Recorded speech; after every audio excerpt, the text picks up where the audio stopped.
So what we are doing is we are installing a shower stall here, and it's got a little bench in it, and it's going to have the shower control here and the shower head up there so that you stand in the shower.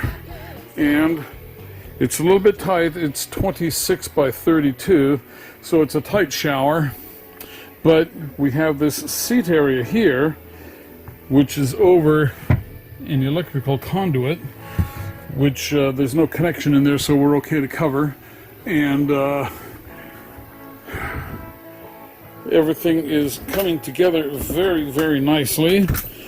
There's going to be a sink here, 24-inch wide, and then there's a window that opens there, and there's no room for a mirror, so what we are doing is putting a medicine cabinet here that has, when you open the door, a mirror. And so it is a good solution for a tight situation. This is where the laundry is. This is where the hot water heater is. So we have packed a lot of features into a very small area. There, hopefully I have talked loud enough and fast enough over any of the music to avoid copyright infringements.